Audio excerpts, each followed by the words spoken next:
Listo. Mm, Perdón, pero la pantalla se me achicó. Un segundito, por favor. Mm,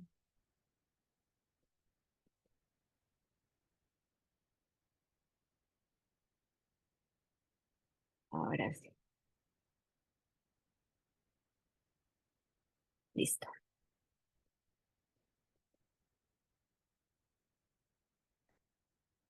Ok. Bien.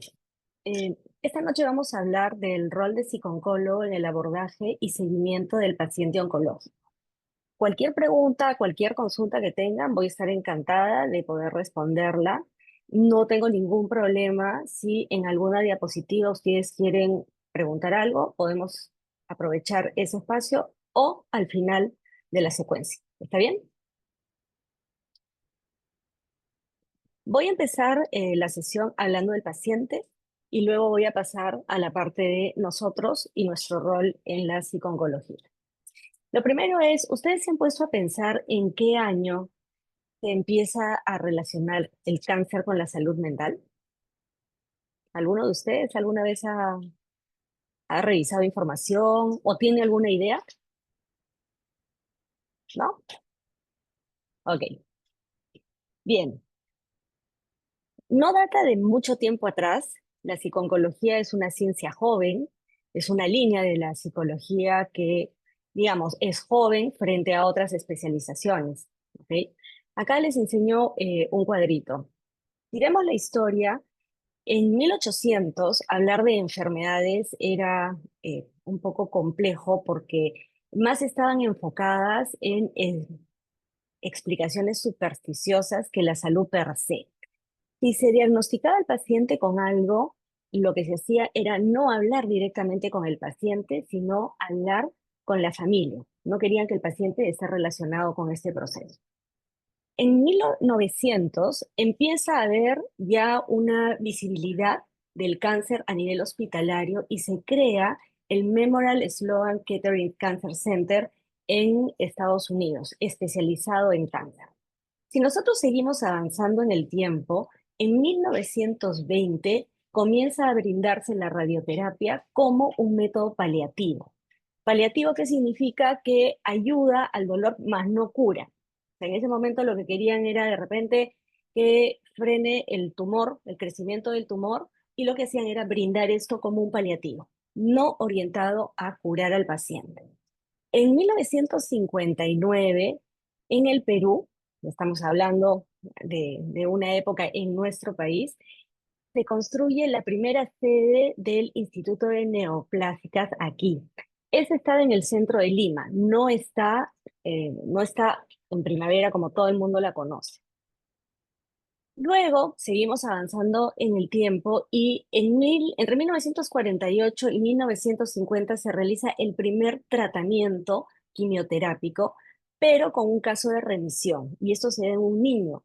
Entonces es toda la luz de que este tratamiento estaba funcionando no solamente como un método de ayuda en el proceso, sino también como un método de curar.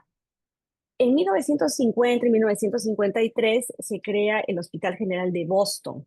Aquí es donde se realizan los primeros estudios de adaptación psicológica del cáncer en pacientes. Entonces aquí ya empieza a haber una mirada que iba más allá de la parte netamente biológica y estaba ya más orientada a la parte emocional. En 1952 se crea la primera unidad de psiquiatría oncológica. Aquí se va visualizando de una manera mucho más concreta que el paciente no solamente presentaba molestias físicas con el proceso oncológico, sino también emocionales. Y aquí es donde se empiezan a dar cuenta de que la adaptación del paciente era importante para el proceso. Necesitaba no solamente medicación, sino también necesitaba un acompañamiento que lo ayude a sobrellevar la enfermedad. En 1958, probablemente todos ustedes han escuchado hablar de Elizabeth Kübler-Ross, que ella es la especialista en las fases del duelo y crea la teoría basada en 5 fases que es la negación, la ira, negociación, depresión y aceptación. Ella no solamente consideraba de que estas fases estaban asociadas a perder un ser querido, sino también que estaban relacionadas en un proceso de pérdida, pérdida de salud, pérdida de trabajo, pérdida de un ser querido y todo lo que genera dolor emocional. En 1967 tenemos a Cecily Donders, que funda el primer auspicio de cuidados paliativos en Londres. Este auspicio sigue funcionando gracias a personas que donan y es muy conocido por la calidad de atención que brinda. Ahora, en 1970, la atención en psicología se empieza ya a dar como parte del tratamiento a los pacientes con cáncer. Y en 1977 tenemos a Jamie Holland, quien es la pionera, es una psiquiatra pionera en estudiar casos relacionados a la psicooncología y es considerada como la fundadora de la psicooncología en el mundo. ¿Ok? Luego nos vamos a ir a la formación de eh, sociedades importantes, como hemos visto que es IPOS o el International Psycho-Oncology Society, de la cual yo soy miembro, que se funda en 1984. Luego el INEN crea la sede actual que todos conocen, que queda en Surco. En el Perú tenemos en el 2006 se funda la Sociedad Peruana de Psico-Oncología.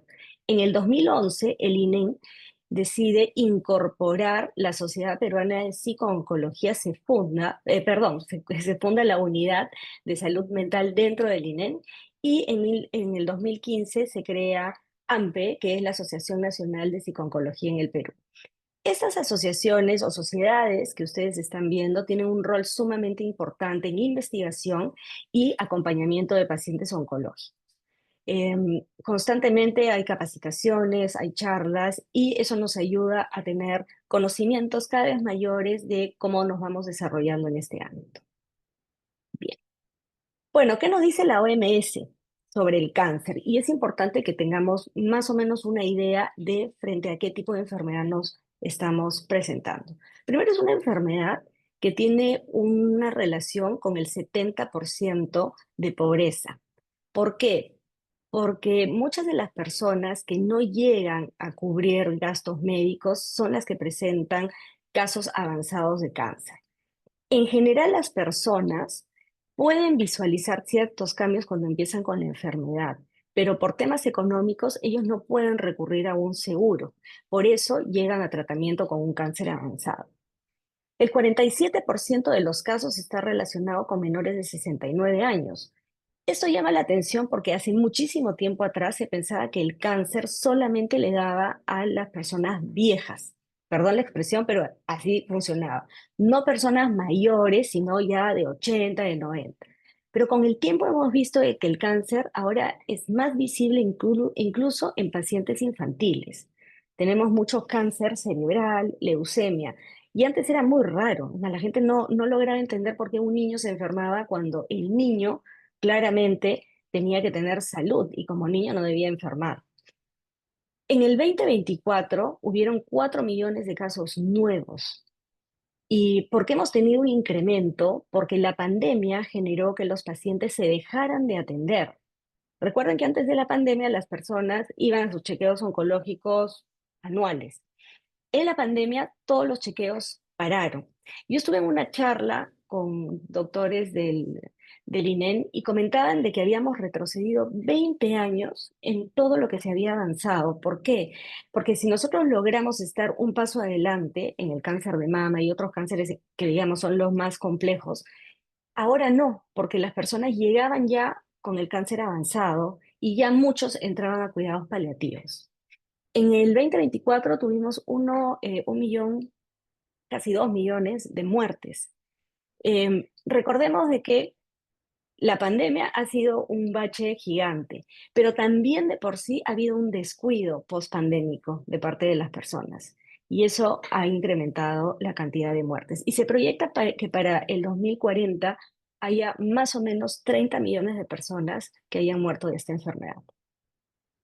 Aquí tenemos un cuadrito donde podemos ver la distribución de los registros de cáncer en el Perú al 2023.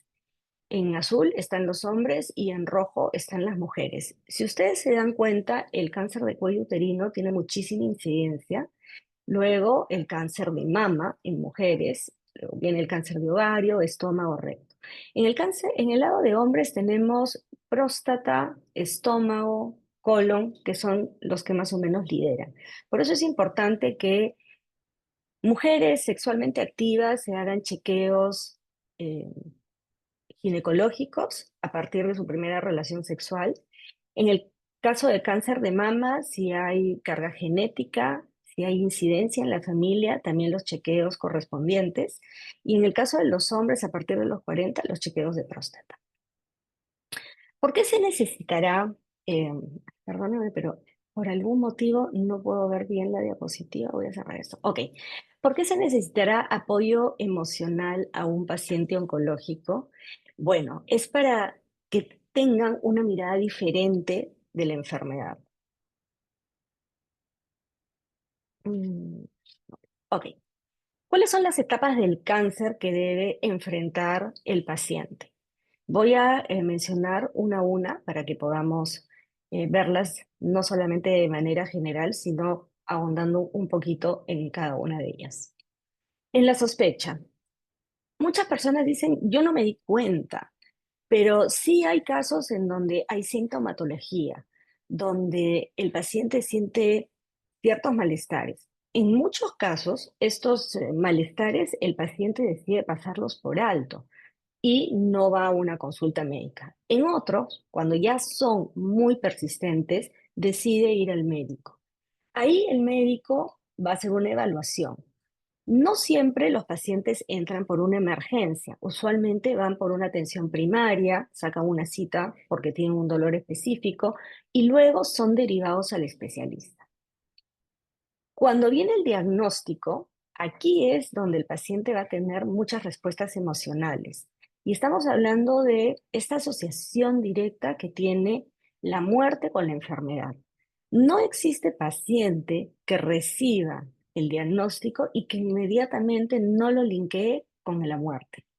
Ahora, dentro de esas respuestas emocionales, primero esta asociación directa con la muerte, van a activarse muchas emociones, dentro de ellas una tristeza muy profunda, porque viene este primer golpe a la realidad de que este dolorcito que yo tenía me está llevando a una situación en la que yo no voy a poder tener el control al 100%. Mucho miedo, porque vienen las preguntas, ¿qué vendrá? ¿Cómo será? ¿Sobreviviré? ¿Me moriré? Normalmente van por ahí. Ahora, si son una persona que tiene familia, que tiene hijos, la preocupación va directamente a qué va a pasar con ellos, si es el sostén de familia, de qué van a vivir. Entonces se activan muchísimas áreas en nuestra mente que nos van llevando siempre a escenarios que no son muy positivos. La culpa, por ejemplo, debí ir al médico antes, los deberías, los si hubieras, que generan muchísima culpa, hacen que el paciente piense de que él tiene la responsabilidad de la enfermedad desde el lado de no haber hecho algo. Y eso hace de que el paciente comience a deprimirse y eso activa la ansiedad. Recordemos que la ansiedad está muy relacionada con el futuro. La falta de control hacia el futuro hace de que los pacientes se vuelvan muy ansiosos. El cáncer es una enfermedad donde la proyección a futuro es arma de doble filo. Yo siempre les recomiendo a los pacientes que se centren en el aquí y el ahora, que no miren el mañana. ¿Por qué? Porque hoy me siento bien, estoy lidiando con el tratamiento, estoy recibiéndolo, no tengo muchos malestares, pero mañana, después de la quimio, me puedo sentir mal. Entonces, trato de que el paciente se centre en el presente. ¿Para qué? Para que sienta que tiene poder de control sobre el proceso. También existe dentro del impacto emocional la negación. No me puede estar pasando a mí, se han equivocado. La despersonalización es como que el paciente empieza a verse desde una manera distante y no quiere entender que es él quien va a pasar por este proceso. Obviamente existe la preocupación en todos los aspectos o roles que desempeña. A nivel personal es cómo va a cambiar su vida, a nivel social, si podrá seguir participando de las actividades que tenía laborales o sociales. El cambio físico afecta mucho a los pacientes. En el caso, es más, ayer tuve una paciente que me decía, yo sé que suena bastante irrelevante lo que voy a decir, pero mi máxima preocupación es la caída del cabello. Y es una persona trabajadora, es una ejecutiva de un banco muy conocido, y me decía, yo siento que es lo más importante para mí. Entonces, veíamos las alternativas, ¿no? Sobre este cambio, conversamos mucho porque los pacientes que reciben quimioterapia van a recibir fármacos que van a generar en ellos no solamente caída de pelo, sino también van a ganar peso por la medicación que reciben. Los corticoides generan de que los pacientes se hinchen y pueden ganar más o menos 20, 30 kilos de peso. Entonces, hay un cambio bastante, perdón, ¿me están escuchando? Porque creo que se ha ido la... Sí se te escucha. ¿Sí? Escucha. Sí se ¿Ven la escucha. pantalla? ¿Sí? ¿Ven la pantalla? Sí se ve. Sí, se ¿Sí ve y se se ve? escucha, Ay, claro. qué gracioso. Para mí la pantalla se fue, no sé. Ahora yo no veo mi presentación. A ver, espérenme un ratito. Control de diapositivas. Mm, qué raro. Me ha salido un aviso del Zoom y yo no puedo verlos. A ver, los veo a ustedes, sí, pero no puedo ver mi pantalla. Ok. Cosas que pasan con la tecnología. A ver, déjenme un segundito, voy a volver a compartir porque no los puedo ver. Ahora sí. ¿Ahora todos ven? Sí. Ah, ya, perfecto. Sí se ve. Bien, perfecto. Muchas gracias y disculpen, pero cosas que pasan. Bien, les comentaba de esta paciente. Entonces, solemos hacer como paso a paso, ¿no? Lo primero es, como le decía, podemos adelantarnos a que este impacto físico no sea mayor. No esperes a que se te caiga totalmente el pelo y te queden mechones. Podemos avanzar. Primero, ella tiene el pelo largo, entonces la recomendación anda cortándolo poco a poco, ¿no? Cuando veas que ya está empezando a generarse el hueco, hay que raparse.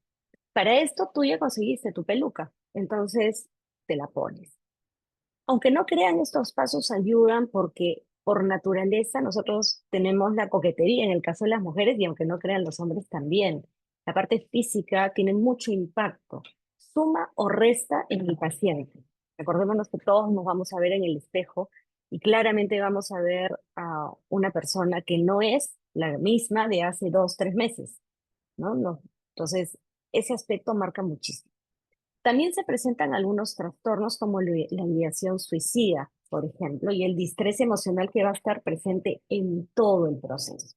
A nivel de ideación suicida, sí, ustedes podrían escuchar el día de mañana a un paciente que diga, bueno, yo prefiero morirme antes de, y no es que sea algo arrebatado, sino que es natural, ¿no? Estar con una enfermedad crónica que genera muchísimos cambios, genera este impacto, pero no es que lo dicen porque quieren hacerlo, ¿sí? En algunos casos sí, tenemos que evaluar, pero en otros casos es simplemente la primera respuesta.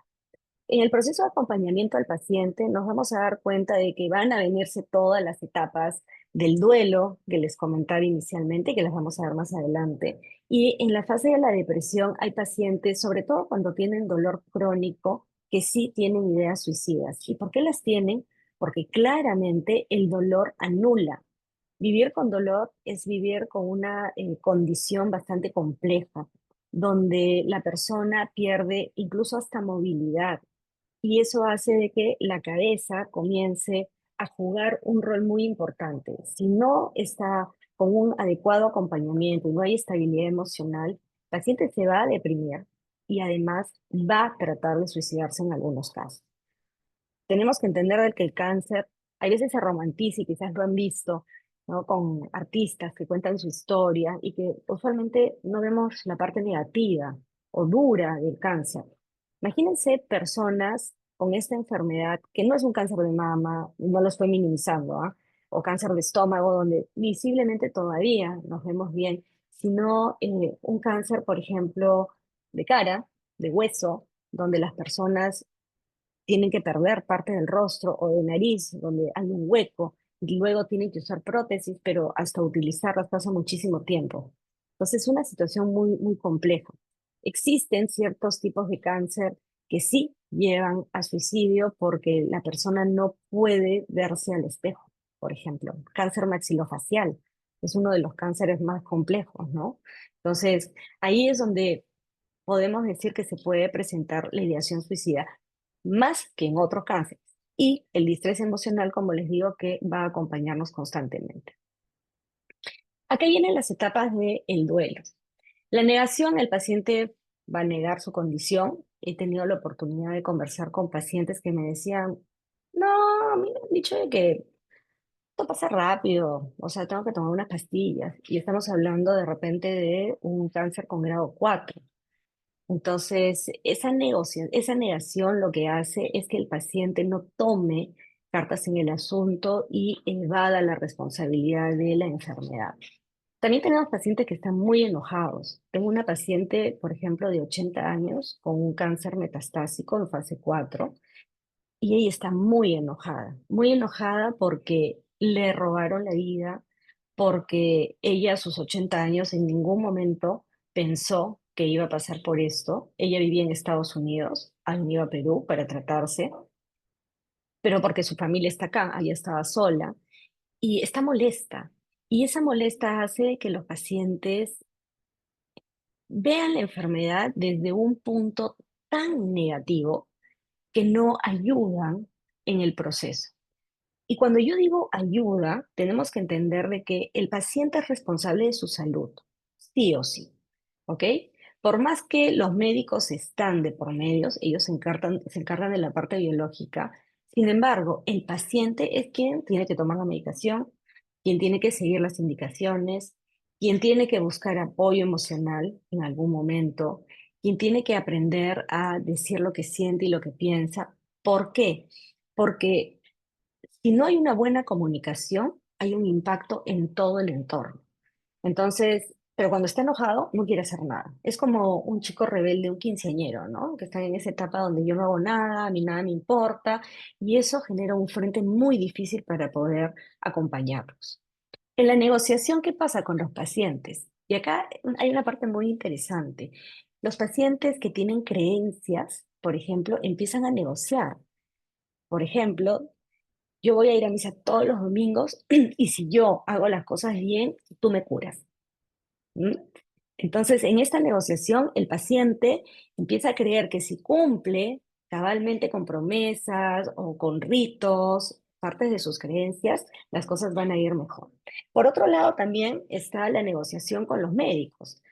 Si yo hago todo lo que tú me dices, entonces me voy a curar. Esta fase es una fase interesante porque hace que el paciente, indirectamente que decía que no quería nada, comience a asumir su responsabilidad con el tratamiento y hacer las cosas para salir bien de él. Ahora, ¿todos los pacientes caen en cuadros depresivos? Yo diría que no, porque también existe la tristeza profunda y muchas veces hay una falsa percepción de la tristeza profunda como una depresión. Entonces, ¿es válido que el paciente esté triste? Por supuesto. ¿Cómo no va a estar triste si le están diciendo que tiene una enfermedad muy compleja, que además es invasiva y que quizás le va a cambiar la vida? Y en algunos casos donde ya no le queda mucho tiempo de vida. Entonces, sí, ¿es válido que tengan depresión? Sí. Para eso tenemos que aprender a trabajar en equipo. Aquí entran los psiquiatras, porque solos nosotros no vamos a poder manejarla con el paciente. Y también el médico. Por eso, yo siempre digo, existe la triada perfecta. La triada perfecta es el paciente, el staff médico, donde está el oncólogo, donde está el nutricionista, estamos los psicólogos, está el psiquiatra y todos los médicos que tengan que entrar a tallar y la familia. La familia es un soporte sumamente importante en este proceso. Y bueno, tenemos la aceptación, donde el paciente se da de cara con la enfermedad y ya no hay nada más que hacer que decir, ok, yo la tengo y de aquí en adelante, ¿qué es lo que voy a hacer? En la parte de la aceptación se da la adherencia al tratamiento. Cuando el paciente asume lo que tiene, va a hacer todo y más para salir bien, ¿ok? Los pacientes que no aceptan su enfermedad tienen muchísimos problemas, no solamente con la enfermedad como tal, sino con todo lo que significa la enfermedad. Recordemos que una enfermedad une o desune una familia, hace que una persona continúe o pare su vida. Entonces, cuando no aceptamos, todo, todo puede cambiar para peor.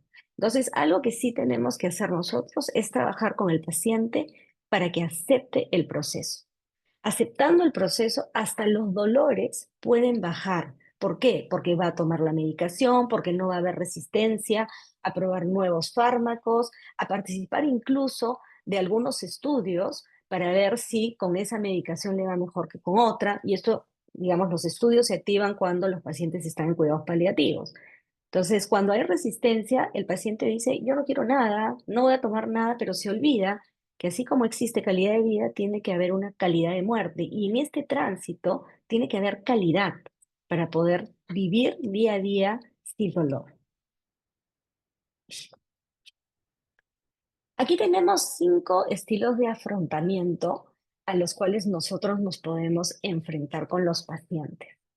Aquí tenemos el primero, que es aquel paciente que ve la enfermedad como un desafío, ¿no? Ese paciente que usualmente no le tiene mucho miedo a las cosas y dice, bueno, ya lo tengo y ahora qué voy a hacer, ¿no? Es inherente a él el espíritu de lucha.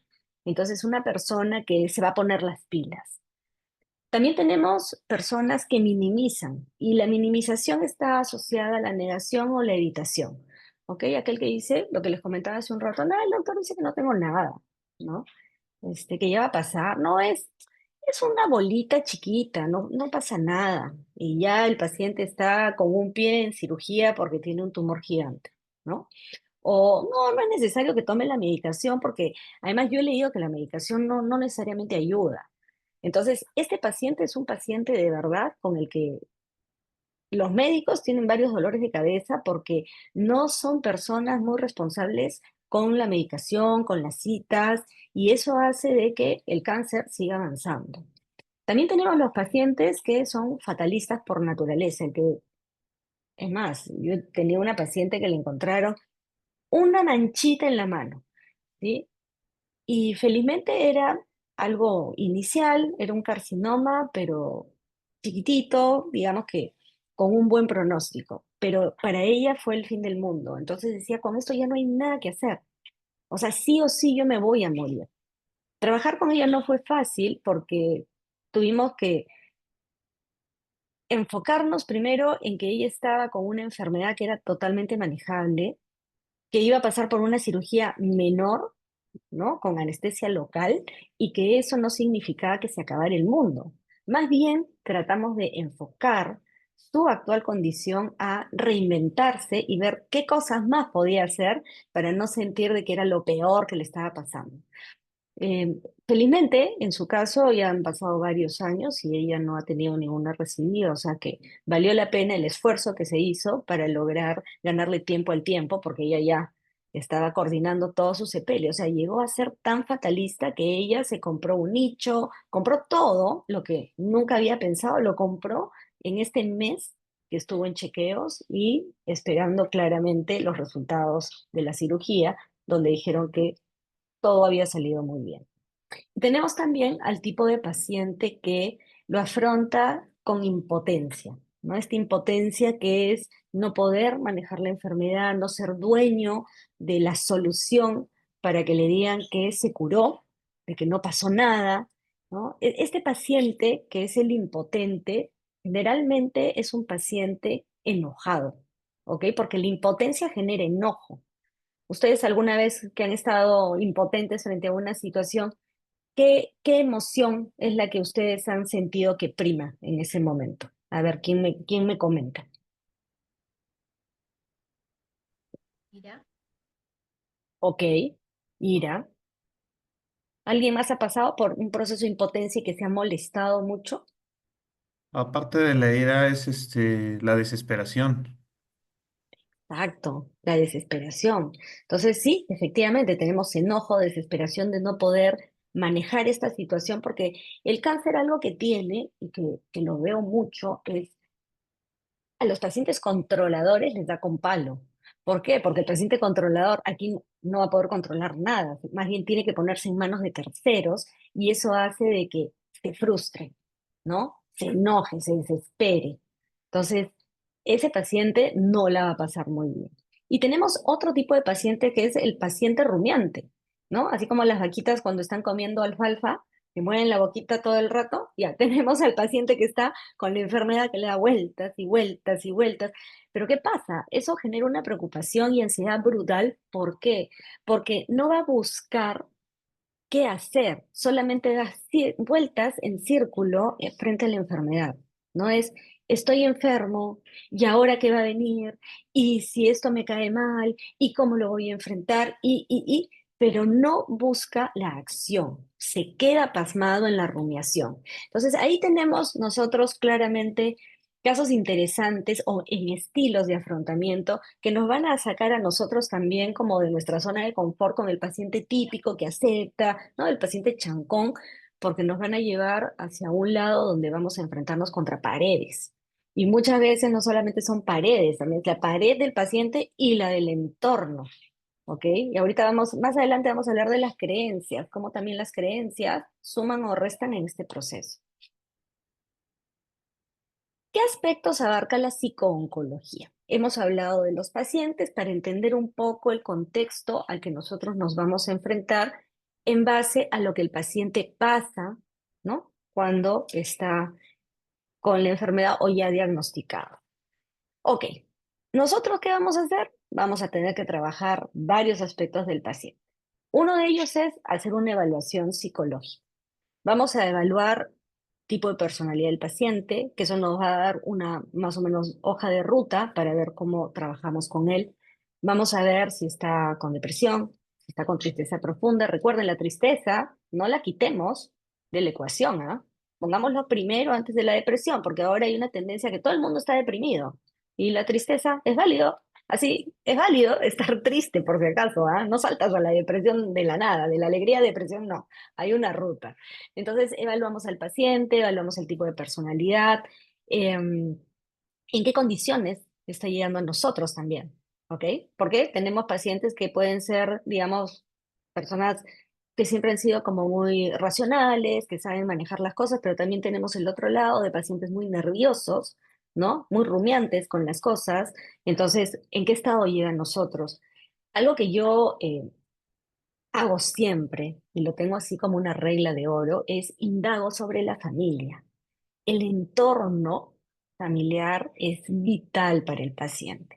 Y así como existen casos muy maravillosos de personas que tienen familias que les dan soporte, también existe todo lo contrario. ¿M? Existen familias que culpan al paciente de la situación en la que están, ¿no? Existen familias que tienen como dinámica natural el maltrato.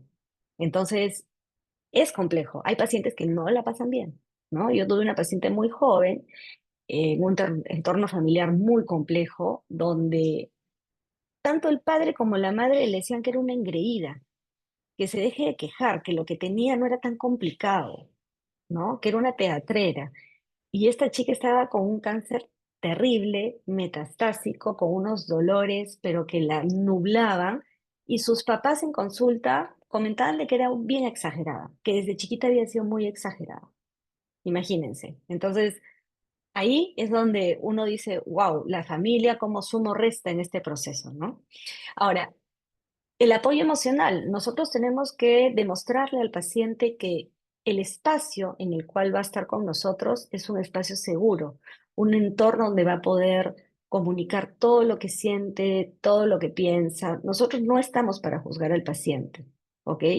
Y algo que tenemos que tener en claro es que nuestro trabajo, por lo menos desde mi lado, y creo que se los recomiendo, es agnóstico, asexuado, e incluso muchas veces vamos a vernos frente a situaciones donde vamos a ser amorales, ¿ok? Porque vamos a escuchar cosas que nos dejen con la boca abierta Y más que cuestionar o juzgar al paciente, es comenzar a entender un poco cómo llegó a eso y luego trabajamos con él para que se dé cuenta de que lo que hizo estuvo mal, ¿no? O de que lo que siente de repente no es tanto como lo cree, pero nosotros no podemos juzgar, ¿sí? Tenemos que escuchar, ¿no? Algo que se está poniendo así de moda es, ¿se escucha pero no se juzga? ¿O se dice pero no se juzga? Ya, tal cual, así, nos enfocamos en eso. Nosotros los ayudamos con el manejo del estrés y la ansiedad. Recordemos que el estrés va a estar presente y es un arma de doble filo. Mientras más aprensivo esté el paciente, el pronóstico emocional que va a tener va a dificultar la adherencia al tratamiento, va a dificultar que pueda disfrutar más, digamos, las bondades del tratamiento cuando se sienta bien, porque siempre se va a ir al escenario negativo, ¿ok? Afrontamiento y resiliencia. No todos los pacientes quieren afrontar, no todos los pacientes son resilientes. Entonces nosotros hay que llevarlos a situaciones de su vida difíciles, donde ellos no la han pasado bien, donde han tenido que salir adelante en circunstancias complejas, porque siempre hay una situación, y ayudarlos a que reconecten con esa capacidad de afronte y con esa resiliencia que los llevó a seguir adelante. ¿Ok? Siempre las personas han pasado por una situación difícil. Entonces los llevamos a ese punto para que se den cuenta de que si pudieron una vez, van a poder con eso también. ¿Ya? Mejora de la comunicación. Enseñarles a los pacientes a comunicar de manera asertiva. El paciente va a estar enojado o va a estar triste, va a estar desmotivado. Entonces sus formas de decir las cosas no necesariamente van a ser las adecuadas. El entorno, la familia, el cuidador o la cuidadora que esté enfrente a él, van a estar preocupados constantemente, enfocados en que la persona esté bien, en que coma, todo. Y si no tienen una comunicación adecuada, van a pelearse. Entonces, la comunicación es vital para que el paciente, cuando no se sienta cómodo, no se sienta bien, lo comunique y el otro lado escuche lo que le están diciendo y entienda que no es un tema personal, sino que es el momento. Entonces, trabajamos la comunicación. La adherencia al tratamiento. Tenemos que lograr que el paciente sea consciente que esta es una enfermedad, primero, que se trabaja con responsabilidad, ¿ok? Siguiendo las pautas médicas. Que se trabaja en equipo, porque solo no se puede. Tienes que estar con tu médico, tienes que estar con tu psicólogo, tienes que estar con la familia, ¿no? Y eso va a hacer de que el paciente sea más consciente y siga las pautas. Hay pacientes que dejan los tratamientos a la mitad, por si acaso y no regresan. Yo tuve un paciente que empezó el tratamiento, le dijeron que tenía un cáncer de pulmón, que era grado 1, que si le hacían una cirugía podía estar bien, lo minimizó y 8 meses después regresa nuevamente a consulta y ya era metástasis. ¿Ok? Entonces, ¿qué pasó en ese tiempo que dejó todo? Bueno, minimizó la condición que tenía, no tuvo soporte adecuado, tanto familiar como especialistas que lo orienten, y el resultado, ¿cuál fue? Que murió al año. ¿Ok? Apoyo a los familiares. Nuestro trabajo no solamente es acompañar al paciente, sino a su entorno también. Es un trabajo muy interesante, como les decía, porque ustedes pueden ver cuál es la dinámica familiar. Usualmente yo converso con el paciente y también tengo cita con el cuidador o la cuidadora. Y hay veces he tenido citas con varias personas alrededor, que es el tío, el primo, no sé qué, porque son personas que viven juntas, entonces, digamos, se intercalan el cuidado del paciente. Conversar con ellos es sumamente rico, pero también es importante darles pautas. O sea, no solamente trabajo con el paciente y lo escucho y trabajamos la forma que tiene de afrontar, ¿no? Evidenciamos si existe una tristeza, una depresión, ¿no? Lo escuchamos, sino también nos vamos a la familia, a la que tenemos que educar en este proceso, a la que le tenemos que enseñar que el paciente va a tener días buenos, días malos, que no es un tema personal, que tenemos que aprender a recibir los silencios y no pensar de que está enojado y no quiere hablar con nadie, ¿no? Tenemos que enseñarles a llevar el proceso también. Todo esto que he mencionado ayuda a que el paciente y su entorno tengan una mejor calidad de vida. ¿Por qué? Porque va a aprender a comunicar, se va a dar cuenta de lo que siente, por qué lo siente, pero también cuando llegue el momento vamos a trabajar la muerte digna, porque así como damos vida digna, tiene que haber una muerte digna. Y tenemos que ayudar a preparar al paciente para que cuando llegue ese momento, el paciente pueda tomar decisiones y su entorno respetarlos. Bueno, amo a Víctor Frank y siempre me gusta poner sus frases y algo que se les dice a los pacientes y creo que tenemos nosotros que tener también es el tema de la actitud. Y si no está en tus manos cambiar una situación que te produce dolor, siempre podrás escoger la actitud con la que afrontas el sufrimiento. Sabias palabras que siempre comparto con mis pacientes y su entorno porque considero que la actitud es la que marca la diferencia. Y ¿Y cuál es nuestro rol? Acá viene la parte bonita y la parte interesante. Nosotros lo que hacemos es ayudar al paciente a procesar el impacto del diagnóstico.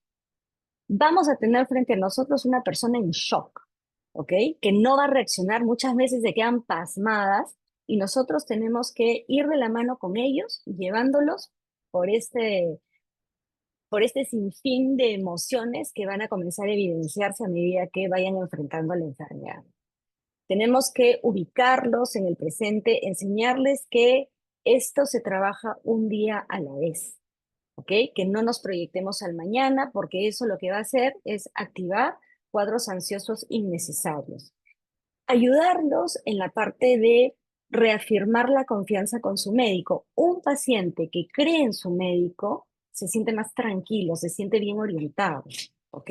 Un paciente que tiene un entorno familiar adecuado, que acá lo pongo, trabajar la comunicación con su entorno, también se va a sentir cómodo y va a tener libertad para expresar no solamente el dolor, porque hay personas que se aguantan el dolor para no preocupar a la familia, sino que va a tener esta libertad plena de decir, ¿saben qué? No me siento bien, ¿no? O porque me duele algo, o porque estoy triste, o deme espacio, ¿no? Y que incluso va a tener la capacidad de hablar también de qué pasaría si la enfermedad llega a un punto donde ya no hay control.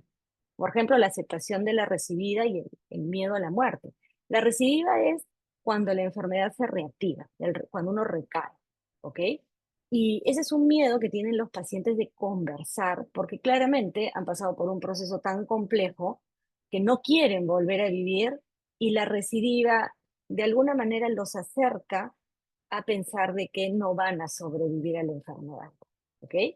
Elaboración de estrategias de afrontamiento, vamos a tener que partir de qué tipo de personalidad tiene nuestro paciente, cómo él afronta usualmente las situaciones difíciles en su vida, cómo se responsabiliza de manejarlas y ahí es donde nosotros vamos a generar estrategias, siempre en conjunto, trabajando de la mano del paciente y respetando también sus límites, porque a veces nosotros nos emocionamos y vemos que sí, está funcionando y le ponemos más retos y en vez de ayudarlo, damos un paso atrás en todo lo que hemos avanzado.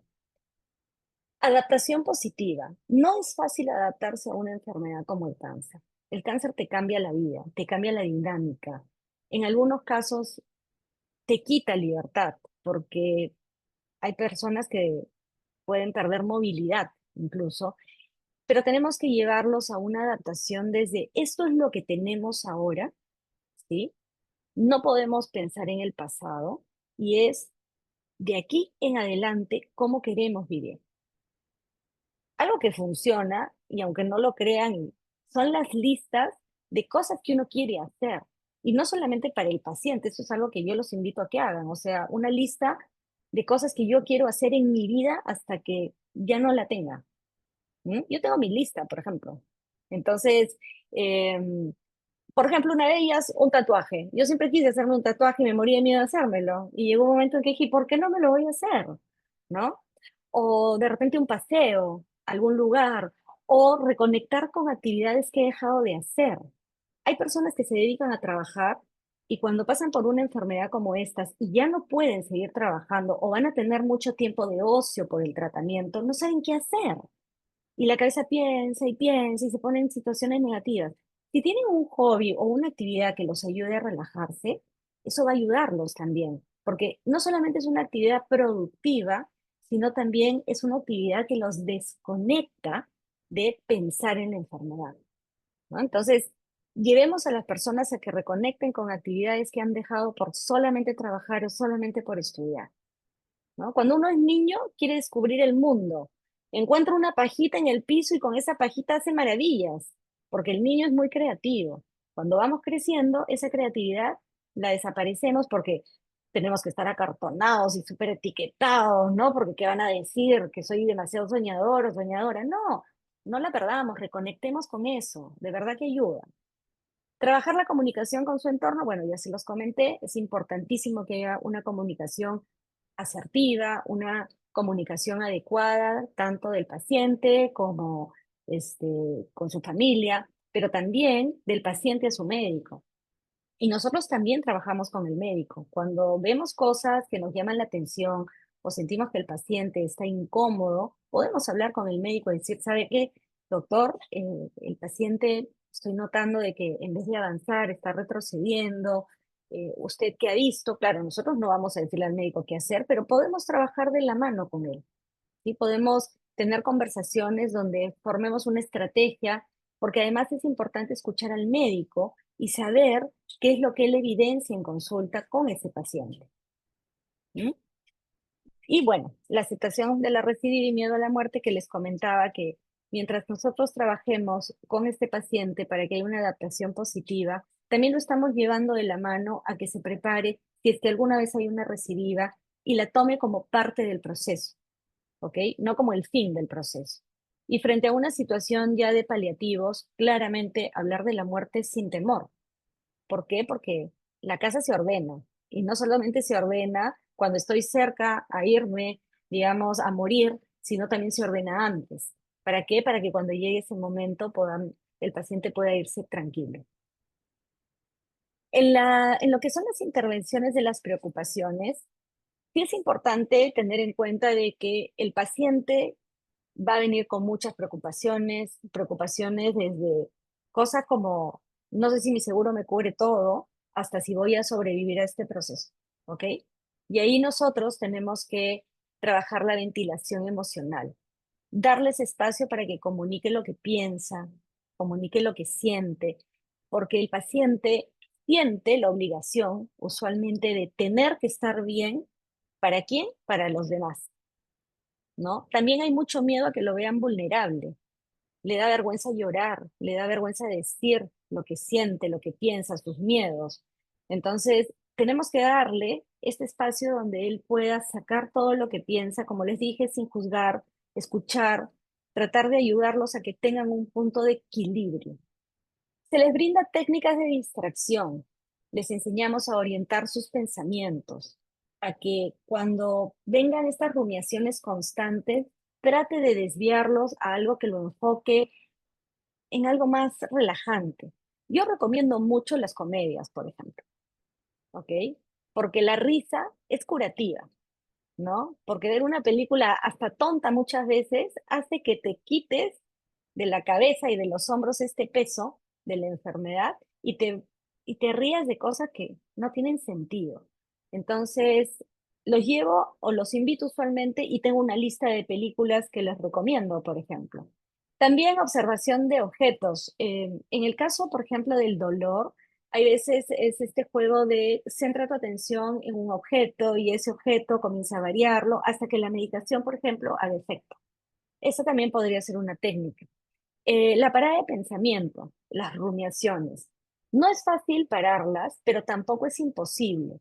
Entonces, nosotros podemos ayudar al paciente a que cuando sienta que la idea de la enfermedad está rondando, pero de forma persistente y no está siendo una idea que me esté llevando a situaciones donde yo pueda hacer algo por mí, sino más bien donde me está llevando a este punto donde siento que no tengo salida, llevarlo a que se distraiga incorporando pensamientos que lo ayuden. Por ejemplo, mañana me van a hacer, digamos, ¿no? Me van a hacer una punción. ¿Y si me duele? ¿Y qué sentiré? ¿Y si me muero? ¿Y si? Ahí nosotros le decimos al paciente, a ver, Sí, vas a tener la punción.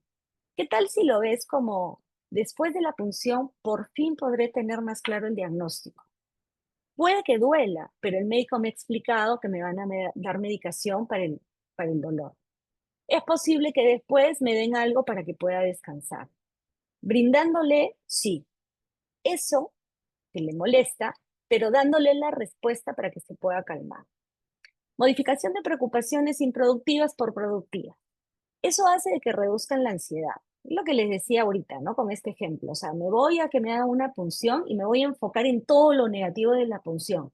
Pero también existe el otro lado que es, ok, después de esto yo voy a tener un diagnóstico, después de esto yo voy a poder hacer o tener claro cómo vamos a manejar la enfermedad. Entonces, puedo darle una ruta diferente. Y brindarle técnicas como el mindfulness, por ejemplo. ¿Ustedes han escuchado hablar del mindfulness o alguien lo ha practicado alguna vez? Sí, no. Yo por ahí veo unas cabezas que hacen así como perrito de taxi. Sí, sí, sí, pero no dicen nada. Ok. Ah, El sí te lo he mindfulness es un... escuchado. ¿Lo has escuchado, Víctor? Bueno, yo les Sí. recomiendo que traten de ahondar un poco. Yo fui a un curso, me pareció muy interesante porque es un mix de yoga con conciencia plena, o sea, tienes un tema de budismo y ayuda mucho a que te desconcentres muchas veces de eso que te molesta para centrarte en algo importante, no irte tanto al futuro, sino centrarte más en el presente, trabajar la respiración, meditación, y de verdad ayuda mucho a que el paciente entre en un punto, como dicen, un punto zen. ¿Ok?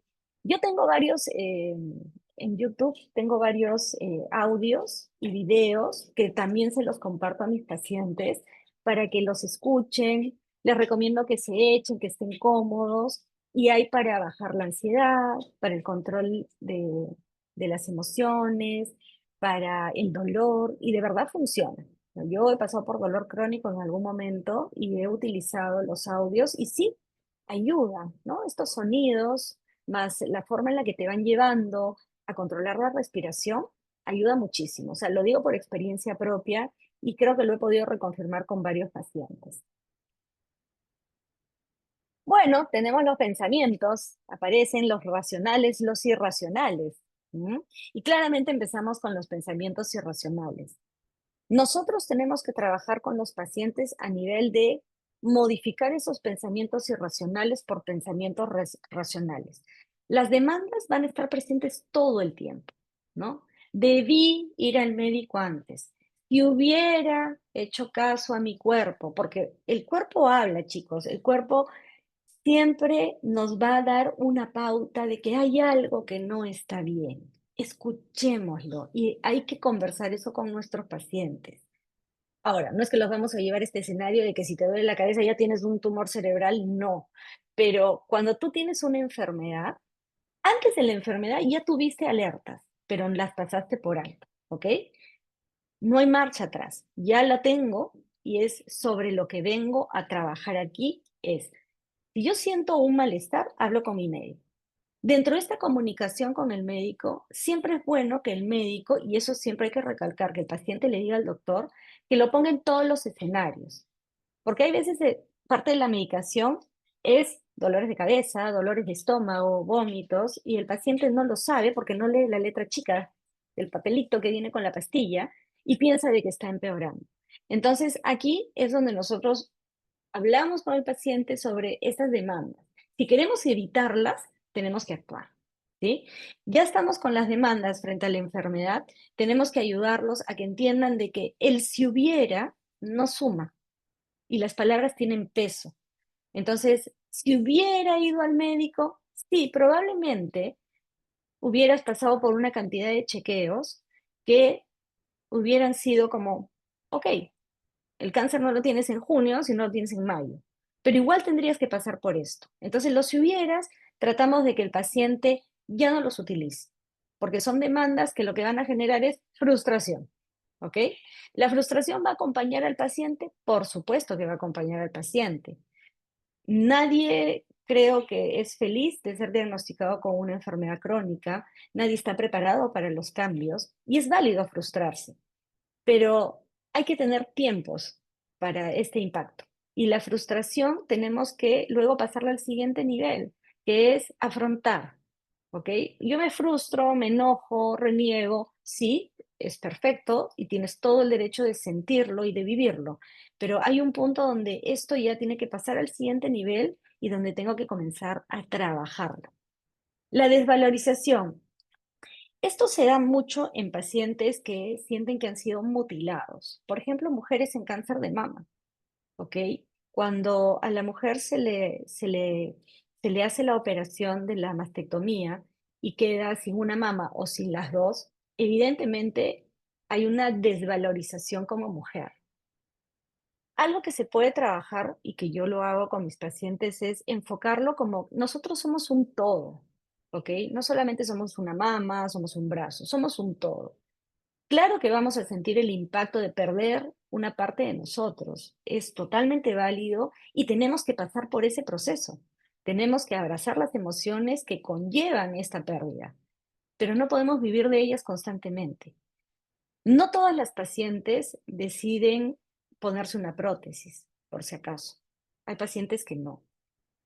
Usualmente, y es algo que hoy se está haciendo, cuando la paciente tiene, por ejemplo, cáncer de mama, se le deja un expansor debajo de la piel. ¿Por qué? Porque la piel se chupa y lo que hace es que luego no se pueda poner la prótesis. El expansor se va inflando y preparando, digamos, la piel para que no se retraiga hacia el hueso y luego pueda tener una prótesis y visiblemente se pueda ver como antes. ¿Ok?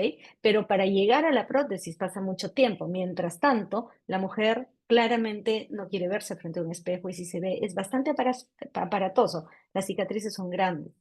Y en el caso de los hombres también, ¿no? O sea, cuando, por ejemplo, en el cáncer de próstata, hay hombres que sienten que se impacta su virilidad y no la van a pasar bien, van a sentirse menos. Entonces, tenemos que trabajar con ellos que somos un todo, no somos solamente una parte, ¿no? Y que existen hoy muchas soluciones para siempre verse y sentirse mejor.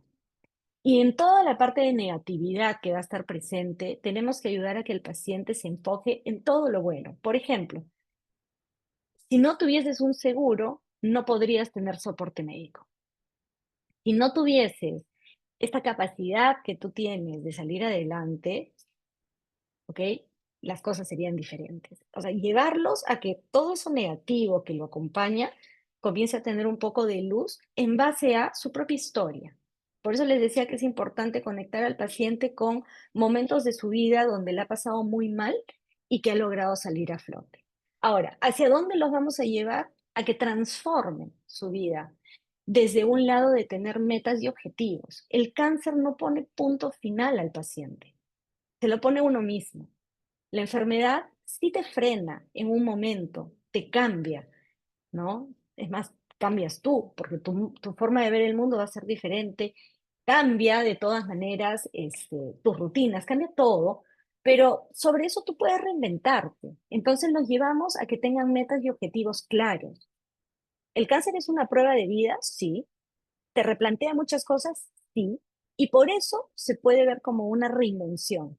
Entonces, lo invitas a través de dinámicas para que se planteen nuevas metas y objetivos, para que se reconecte con cosas que dejó de lado o que cumpla de repente algún proyecto que tenía, ¿sí? Que vea la situación de manera más lógica, más racional, no tan emocional. Porque cuando uno solamente está linkeado con las emociones, no piensa bien. Lo llevamos a que no tomen decisiones. Hay personas que cuando son diagnosticadas quieren renunciar a su trabajo, quieren hacer cambios radicales. No es el momento. Tenemos que llevarlos a que piensen qué pasaría si tú decides renunciar ahora. Ok, ¿cómo te vas a mantener? ¿Cómo vas a pagar tu seguro? Etcétera. Ok, los tenemos que ubicar. Los llevamos a que tengan emociones saludables. Ok, en vez de tener una ira muy grande contra la situación, lo llevo a que esté enojado. ¿Mm? A que sean más realistas, ¿ok? A que no se proyecten tanto al futuro y que vivan más el presente. Entonces, el trabajo que hay que hacer con este cambio de irracional a racional. Acá tenemos una lista de emociones y cómo podríamos trabajarlas, ¿no? La ansiedad, ayudar a que el paciente no se focalice tanto en el futuro, para que se vuelva más una preocupación, porque se centra más en el presente. por ejemplo, ¿no? La vergüenza, ¿no? Llevarla más a un tema de incomodidad que de vergüenza como tal, ¿no? La envidia, hay pacientes que se ponen bien envidiosos, aunque no crean, ¿no? O sea, comienzan a envidiar la salud del resto. Y lo importante es hacerles entender de que es una circunstancia y en vez de envidiar, de repente llevarlos a un punto donde puedan sentir celos, pues, ¿no? O sea, o admiración, ¿no? O esos celos no saludables que ya pasan a ser totalmente irracionales, vayan a ser celos saludables desde el lado de ver lo positivo, ¿no? O darse cuenta de que yo puedo querer algo, ¿sí? Y puedo estar celoso porque no lo tengo, pero no deseando nada negativo a los demás. Tipos de terapia que usualmente se recomiendan para pacientes oncológicos son la terapia cognitivo-conductual, ¿ok? Aquí es donde trabajamos el tema de este cambio de pensamientos, ¿no? La terapia de aceptación y compromiso, que es una terapia que hace que el paciente valide el dolor emocional, digamos, el ACT, me imagino que ustedes lo han escuchado, ¿no? El mindfulness, ¿sí? Son herramientas que ayudan mucho. Ahora, no digo que son tipos de terapia que se usan sí o sí, ¿ok? Pero son los más comunes y los que tienen mejores resultados en pacientes oncológicos, no lo digo yo, lo dicen los estudios, así que por eso están dentro de la lista de tipos de terapia que se recomiendan a pacientes oncológicos. Aquí las creencias, y eso es algo que comenté al inicio. Las creencias se forman desde que somos niños. Tenemos creencias limitantes y creencias empoderantes. Las limitantes son creencias que vienen o que escuchamos desde que abrimos los ojos. Por ejemplo, ¿no? Una de las creencias que, que es básica en el colegio, que es como la que sí o sí, eres malo en matemáticas, ¿no? Que uno crece y de repente con los años esa persona terminó siendo ingeniero, ¿ok? Pero para poder haber cambiado este rumbo de su vida en base a una creencia, ha tenido que trabajar mucho.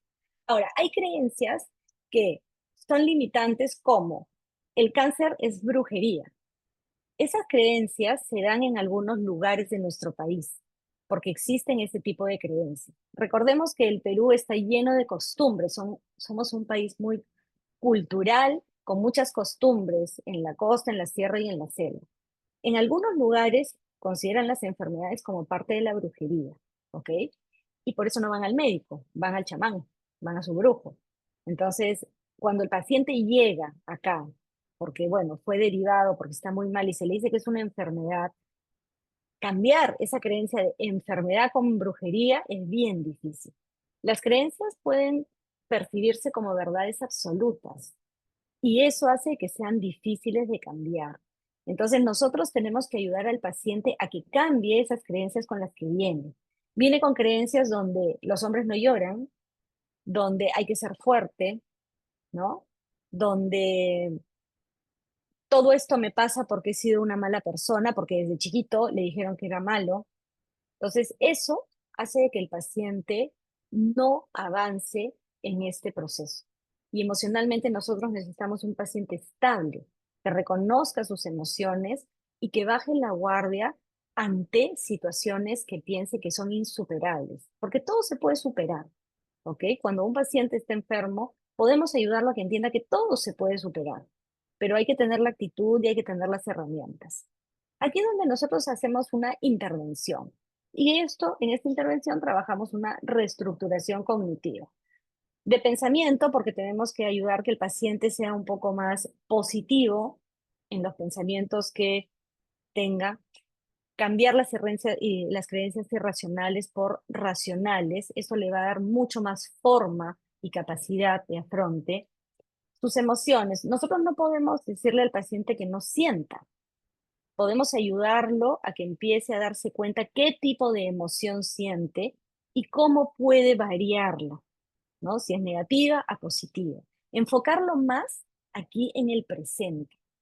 Ese es el trabajo que nosotros tenemos que hacer. Ayudar que el paciente se dé cuenta que tiene que vivir aquí y ahora, no proyectarse. El cáncer no es una enfermedad para el futuro, es una enfermedad del presente, en la cual si nosotros aprendemos a entender lo que sentimos, conectamos con lo que pensamos y buscamos soluciones, podemos hacer que el paciente tenga una mejor adherencia al tratamiento y por ende el proceso sea más llevadero. Dentro de la reestructuración cognitiva, nosotros vamos a darle al paciente las herramientas para que pueda afrontar la enfermedad, ¿ok? Empezando por reconocer qué es lo que siente y qué es lo que piensa, ¿sí? Llevándolo a una higiene psicológica para que esos pensamientos sean pensamientos que lo lleven hacia el lado positivo del proceso en el que está. Ahora la pregunta es, ¿hay un lado positivo en el proceso? Bueno, nadie dice que va a ser fácil, pero tampoco es imposible salir adelante, ¿ok? El proceso es un proceso complejo. Cada persona tiene un proceso único y diferente, y cada persona es única y diferente. Por eso en algunos es más fácil sobrellevar la enfermedad que en otros. Cambiarle la filosofía de vida. Todos los pacientes van a venir con creencias, van a venir con taras, van a venir con estilos diferentes que pueden hacer que su filosofía de vida sea buena o mala, ¿sí? Llevémoslo a que su filosofía esté enfocada en hacer, en reconectarse con lo que ellos quieren ser, ¿ok? Porque el paciente se pierde en el tiempo, ¿sí? O sea, las personas nos perdemos en el tiempo, nos perdemos porque comenzamos a trabajar, comenzamos a dejar cosas que nos gustan, nos volvemos como muy orientados al logro porque tenemos que conseguir todas las metas, ¿no? Llegar a todos los puntos que nos hemos propuesto en esta vida y nuestra filosofía de vida se pierde. ¿Dónde está nuestro sentido de ser? ¿Mm? ¿Para qué estamos aquí? ¿Cuál es mi propósito? ¿Ok? Entonces, llevemos al paciente a que se replantee su filosofía de vida. Pensamiento crítico. Una persona que tiene varias herramientas, ¿no? Para poder enfrentar las cosas, tiene mucho más capacidad de toma de decisiones. Una persona que toma las decisiones a la loca, claramente se va a equivocar. Y el pensamiento crítico que nos lleva a tener pruebas de cada cosa, ¿no? Volvernos más racionales, ¿sí? A tener evidencia para decidir qué y cómo lo voy a hacer. A eso tenemos nosotros que impulsar a nuestro paciente. A que si él, por ejemplo, el día de mañana decide no continuar con el tratamiento, ¿ok? Sea una decisión consciente. ¿Basada en qué? En evidencia, ¿ok? Primero, mi cáncer ya no tiene futuro. Los médicos me han dicho que es un cáncer que ya no hay nada que hacer, que me queda poco tiempo. Ojo que cuando dicen poco tiempo es un decir, porque no existe un papelito que diga hasta tal día, tal hora, ¿ok? Pero es un decir. Muy bien, no voy a tomar el tratamiento, pero al no tomar el tratamiento me estoy quitando el manejo del dolor. O sea, ¿vale la pena vivir con dolor? ¿Mm? O sea, esta paciente de 80 años que yo les decía, que ha decidido no tener ningún tipo de medicación, no ha puesto en su ruta el dolor. Y el dolor que tiene hoy día es terrible. Entonces, lo que estoy trabajando con ella es la aceptación a una muerte digna, con manejo de dolor. Que eso no es lo mismo que entrar a un tratamiento para continuar con el proceso oncológico hasta que el médico me diga ya no hay nada que hacer. ¿Ok? El entorno del paciente. El entorno del paciente es sumamente importante. Tiene el entorno familiar donde él se va a sentir respetado, se va a sentir aceptado, donde le genera una seguridad afectiva en la mayoría de casos. Tenemos el entorno laboral, que al paciente le va a servir para sentir que pertenece, porque como seres humanos necesitamos sentir que pertenecemos a un grupo, ese sentido de pertenencia es inherente, y también va a ayudar a que la persona sienta que está haciendo su vida normal. O sea, el trabajo yo considero que ayuda muchísimo y creo que en la mayoría de casos lo he logrado confirmar con los mismos pacientes que ellos salen de sus rutinas de tratamiento y se van a trabajar o hacen home office y eso los ayuda porque les da un espacio de desconexión de la enfermedad. Y bueno, el entorno social, porque el entorno social los ayuda a estar distraídos, a pasarla bien y dentro de todo es una de las herramientas básicas para poder enfrentar la enfermedad. Como les digo, solos no se puede.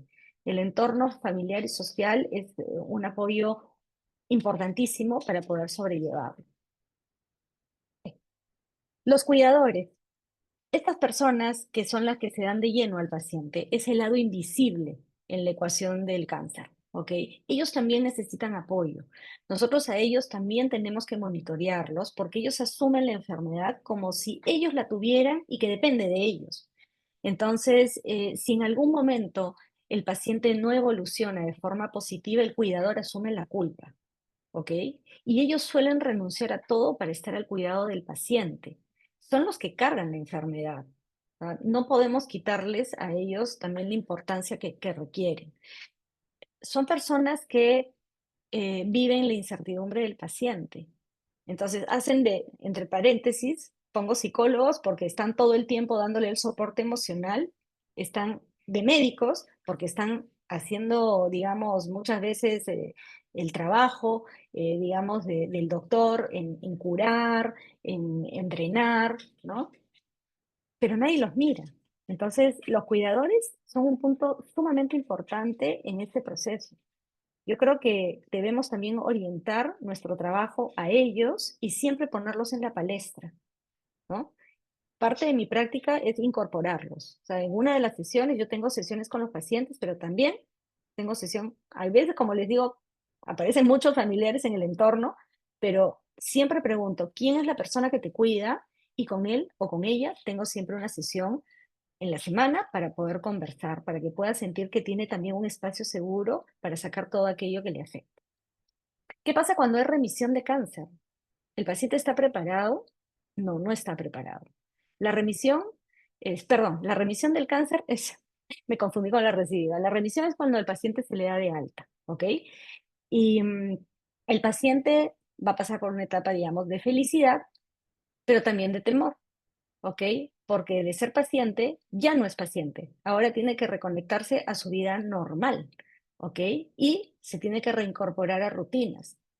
Una vez tuve una conversación con una paciente que me comentaba de que el que le hayan dicho que estaba en remisión le había generado una sensación como de, a ver, como que ella era una adicta a las drogas y le habían quitado las drogas. Y me decía, siento que no voy a poder vivir. Y le decía, ¿por qué? Porque mis rutinas son ir al médico. Yo voy 4 veces a la semana a la clínica. Constantemente me hacen algo. Tengo mi set gigante de pastillas. Tengo que hacer procedimientos constantemente. Y ahora me han dicho que ya no me van a hacer nada porque estoy bien.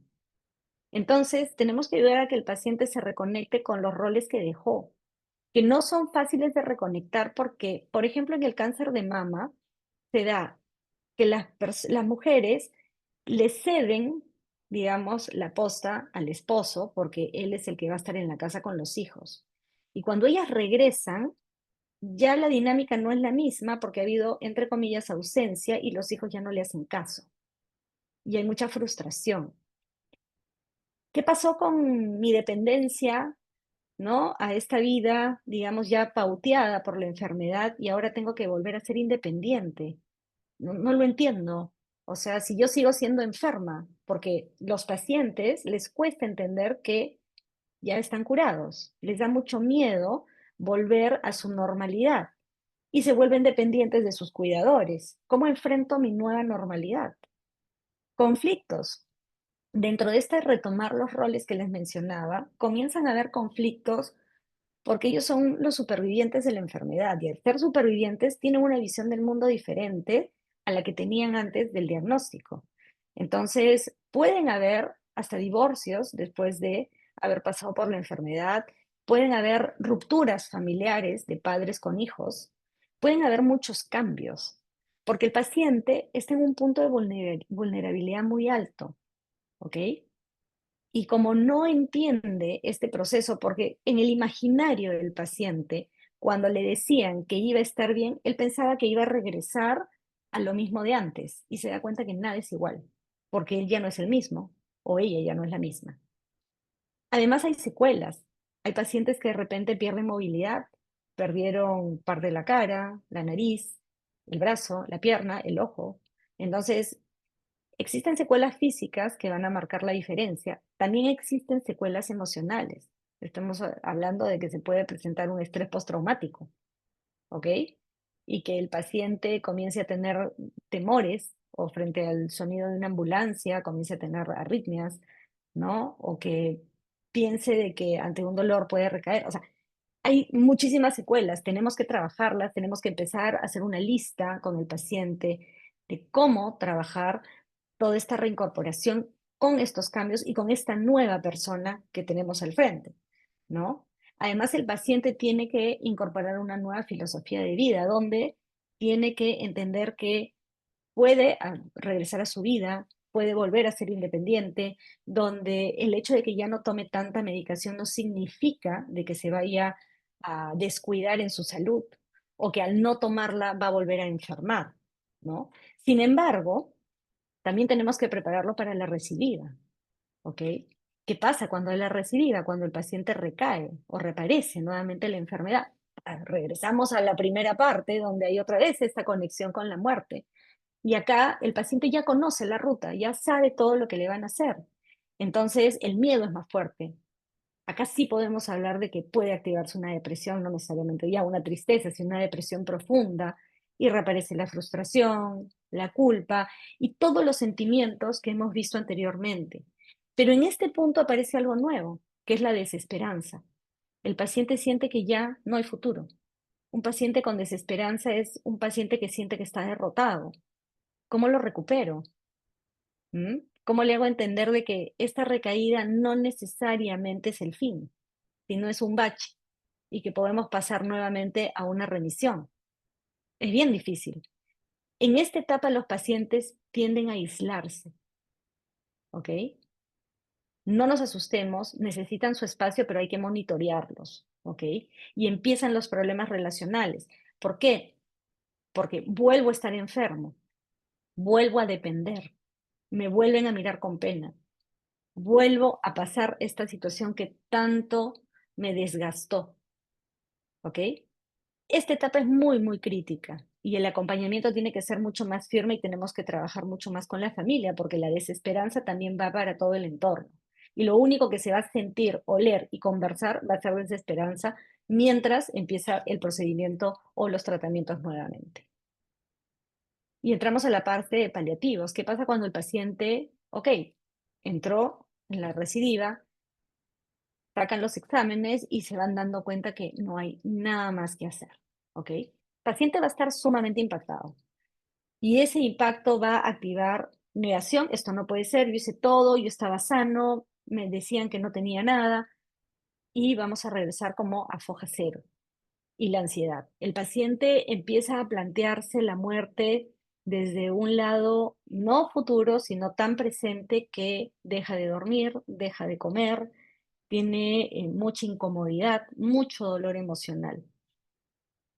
El trabajo que hay que hacer con ellos es primero darles como el espacio para que puedan procesar el impacto. No pretendamos que en una sesión el paciente diga, ya, perfecto, ya, lo superé, que viene, no. Son varias sesiones hasta que logre, digamos, como entender que vamos a tener que entrar en una fase diferente y tenemos que empezar a afrontarlo. Aquí es donde vamos a tener que lidiar con las emociones no saludables que se van a presentar y llevarlo al afrontamiento de, ok, vamos a empezar a trabajar primero lo que tú sientes y qué es lo que piensas, ¿ok? Y con eso vamos a ir enfrentando o ayudando a que el paciente enfrente la enfermedad para ir adaptándose. ¿Adaptándose a qué? A una etapa donde los recursos personales van a ayudarlo a sobrellevar mejor y armar mejor el camino del cierre. En cuidados paliativos, ¿ok? Algo que se da es muchísima pena y muchísimo dolor porque es el inicio del fin. Aquí se puede sentir uno ya frente a la parte donde se tienen que empezar a tomar decisiones, decisiones que van a, de todas maneras, ser bastante difíciles. El paciente no está preparado, el paciente no se quiere morir, salvo excepciones, que cuando hay mucho dolor sí consideran que es lo mejor que puede pasar. En el Perú nosotros no tenemos, eh, digamos, la costumbre de hablar de la muerte, es un tema que lo dejamos para el final, ¿sí? O sea, es un tema que no se habla y que deberíamos hablarlo, así como existe la bienvenida cuando uno nace, existe la despedida cuando uno muere. Pero como este tema se toca en esta fase, hay mucha pena. Y es una pena que no solamente va desde el paciente, sino desde su cuidador y desde la familia. Se presenta la rabia, la culpa, el resentimiento. El paciente va a estar molesto, va a estar bastante fastidiado porque hizo mucho para salir adelante y nada funcionó. Entonces, tenemos que ayudarlo a que procese, ¿sí?, todos estos sentimientos negativos. ¿Para qué? Para que pueda sentir un poco de tranquilidad. ¿Ok? Hay que darle esperanza, ¿no? Desde el lado de que va a estar bien cuidado, con un buen soporte, ayudarlo a que se dé cuenta de que él puede, quizás no proyectarse a mucho tiempo, pero en el tiempo que esté, puede hacer cosas y puede conversar con las personas, puede empezar a hacer cierres. Los cierres son importantes, ¿ok? Hay una tendencia que yo no comparto de no decirle al paciente que va a morir. ¿Ok? O que está muy mal. Y yo creo que es quitarle el derecho de tomar decisiones, ¿sí? A mí cuando me han preguntado si estoy de acuerdo, abiertamente digo que no. El paciente merece saber cuál es su condición para tomar decisiones y además hacer cierres. Quizás quiere hablar con un hermano con el cual no habla hace 20 años, ¿no? O decirle a un hijo o una hija qué es lo que espera, o hablar con el abogado para ordenar temas, digamos, legales, que no quiere que el día de mañana vayan a ser un problema para los que quedan, ¿no? Entonces, sí creo que es importante que el paciente sea consciente de cuál es su condición. En esta última etapa, el paciente va a sufrir de apatía. Claramente es como, ya nada me importa, y es normal. Va a tener mucha tristeza, mucho desinterés, pero aquí es donde nosotros tenemos que aportar al paciente para que trate de encontrarse con momentos de su vida que de alguna manera le devuelvan un poquito de brillo o de luz a sus días, ¿ok? Como el entorno tan bonito y saludable que ha tenido, los amigos, y es en esta fase donde tenemos que hablar con la familia para que el paciente empiece a estar rodeado de los seres que considera importantes, tener ciertas actividades, aunque no pueda salir en la casa, ¿no? Que reciba, si quiere, claramente, algunas visitas que le sumen, gente que lo ha acompañado durante mucho tiempo. Algo que también yo recomiendo es los olores y los colores, ¿no? Los olores, la vainilla genera mucha calma, por ejemplo, y hay pacientes que tienen un olor que los hace sentir bien, ¿no? Ya puede ser con velas, aromatizadores, ponerlos cerca de ellos para que se sientan tranquilos. En la fase terminal también es importante mencionar de que tanto el oído como el sentido del tacto, ¿no? Digamos, no se pierden. Entonces, a los pacientes hay que hablarles, no porque estén echaditos con los ojos cerrados, les dejamos de hablar. Les podemos hablar, contar nuestro día, de repente leer algo que les gusta, poner música y tocarlos. Eso los reconforta muchísimo, ¿ok? Y bien, hay una cantante que se llama Anastasia, que es una superviviente del cáncer, que dijo, tienes que darte tiempo, tienes que entenderlo, tienes que procesarlo y tienes que saber qué quieres hacer. La vida no se trata de ganar o perder, se trata de salir adelante. Yo creo que palabras que fueron sumamente interesantes, poéticas y muy realistas a la enfermedad, y que ella es una activista y que ayuda a muchísimos pacientes en este proceso oncológico. Bueno, aquí llegamos al fin. No sé si tienen alguna duda, alguna consulta. Pueden abrir sus micros y podemos... Perfecto, María Alejandra. En primer lugar, agradecerte por estos momentos, agradecerte por el tiempo que hemos compartido. Justamente ahora que preguntabas sobre el tema de las preguntas, ahí por el chat tenemos algunas que han ido haciendo. Las voy a leer para que podamos ir respondiéndolas. Matías comenta, en los casos donde los pacientes se preguntan ¿por qué a mí? ¿Por qué yo? ¿Qué les podríamos contestar en esos momentos?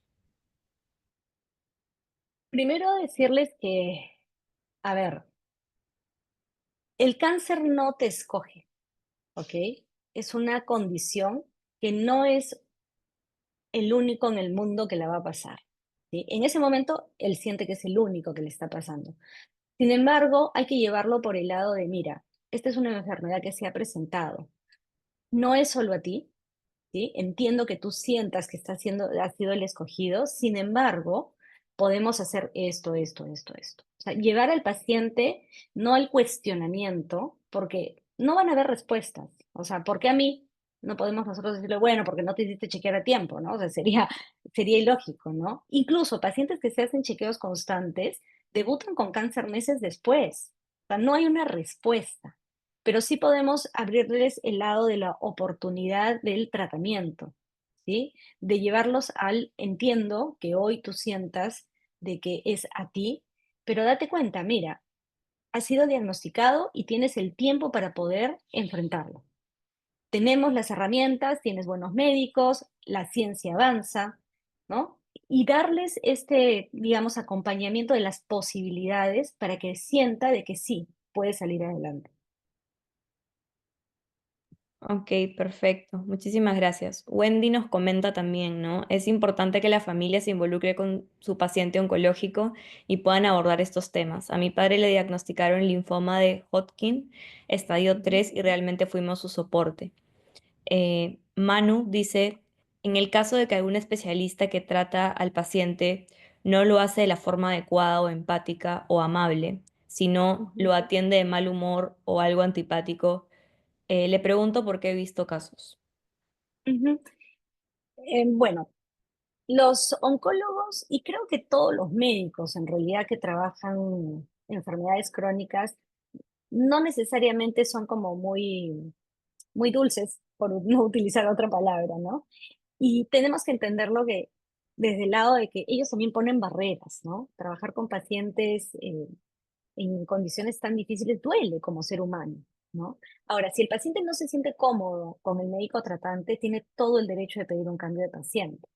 Y es que no se puede hacer un cambio de paciente porque, de médico, porque a veces uno se trata en el seguro, y claro, los médicos no es que uno los escoge, tiene todo el derecho y la libertad de decirle al médico que le gustaría que el trato sea más amigable. Vivimos en una sociedad donde tenemos miedo de decir lo que pensamos. Yo siempre a los pacientes los empujo sutilmente a que digan lo que piensen, y sobre todo a sus médicos, porque el médico es el eje central del proceso. El paciente se está dando enteramente a ese médico, conociéndolo o no. Entonces, si siente que el médico no tiene las palabras adecuadas o los tratos que el paciente espera, lo mejor es decirlo, no callarse.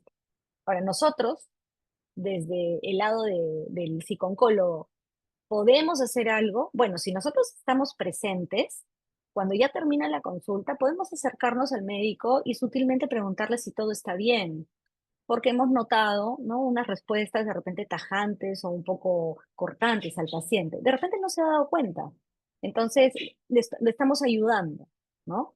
Pero nosotros tampoco podemos entrar y cuadrar al médico, ¿no? Tenemos que ser muy sutiles. Ok, perfecto. Acá hay una persona que no sale su nombre, pero pregunta, ¿qué Ujú. podemos hacer para contener emocionalmente a un paciente durante la consulta? Bueno, primero tenemos que darle la libertad de que exprese cómo se siente, ¿no? El paciente va a estar bastante golpeado con el diagnóstico. Entonces, cuando el paciente está en esa condición, lo primero es ser muy empático y decirle que entendemos cómo se siente, que no debe ser fácil lidiar con la enfermedad o con el diagnóstico, ¿sí? Y lo primero es preguntarle cómo podríamos nosotros ayudarlo, ¿ok? Eso es lo primero. Cuando el paciente sienta que a su costado hay alguien que está dispuesto a escucharlo, que está dispuesto a estar, va a comenzar a sentirse mejor. Edith Armejo consulta, ¿qué centros de apoyo hay en Perú para tratar los diferentes tipos de cáncer para personas con escasos medios económicos? Esa es una buena pregunta. Mira, tenemos los hospitales del Estado, ¿no? Tienes el hospital Rebagliati. Incluso el INEM tiene un área clínica y un área hospitalaria del Estado. O sea, sí tenemos varios centros. Lo importante es, primero, que el paciente pase por una consulta, digamos, con un médico internista y que luego lo derive al oncólogo si es que es el caso.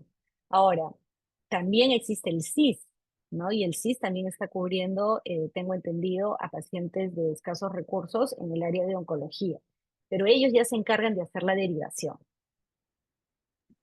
Perfecto. Ariana Marcos pregunta, ¿qué pasaría si el paciente decide no seguir con un tratamiento cuando aún hay posibilidad de superar el cáncer? ¿Los psicólogos o oncólogos podemos intervenir en su decisión o debemos respetar lo que diga el paciente? Nosotros tenemos que respetar la decisión del paciente. Ahora, sí es importante hacerle entender o hacerle ver al paciente si realmente está bien informado y entendiendo lo que significa esa decisión. Porque si el paciente, digamos, en un estadio 1, donde tiene unas probabilidades inmensas de salir súper bien, decide no hacer nada, es porque no está informado. ¿Se dan cuenta? A diferencia de un paciente que es terminal y que está obviamente pensando en que ya no quiere que le hagan ningún procedimiento invasivo. O sea, hay una gran diferencia. Por eso, nuestro trabajo también implica educación al paciente, psicoeducación, ¿ok? Hablar con ellos, darles pautas. Tenemos que meternos también en el mundo de la genética, la consejería genética, porque también esto abarca a la familia con el cáncer. Pero nosotros no podemos decirle qué hacer, ¿ok? Entonces tenemos que tener en claro que educamos y orientamos, pero nosotros no intervenimos en la decisión. Tenemos que respetarlo, asegurándonos que el paciente tenga claro que la decisión que está tomando puede llevarlo a acelerar el proceso o, por desinformación, no poder continuar de forma adecuada con miras a éxito en el proceso oncológico. Perfecto, totalmente claro. Ana Bernoulli pregunta, ¿cuál es la mejor manera de comunicarle a un ser querido que se encuentra en la fase terminal? Usualmente quien debe hacerlo es el médico tratante, ¿ok? Nosotros no. El médico tratante es el que le tiene que explicar en qué fase se encuentra y qué es lo que viene. No le toca a la familia decírselo. Ahora, si la familia ha pedido que no se le diga al médico, que el médico no se lo diga y que se lo van a decir ustedes, bueno, tienen que ser muy cuidadosos, por eso los especialistas, zapatero a su zapato, ¿no? La familia está para contener, no para dar esa información. Entonces, yo sí recomendaría hablar con el médico tratante para que con el médico, ¿sí? Se le brinde la información de cuál es su estado, porque además hay que tomar en cuenta algo que si el paciente está en su casa solo con el familiar y el familiar le da la noticia y se descompensa, ¿qué hacemos? Mejor es que se le brinde la noticia con el médico para que cualquier cosa pueda monitorear la reacción que tenga. Perfecto. Acá nuevamente preguntan, ¿cuál es el seguimiento que se debe hacer tras una remisión de un paciente?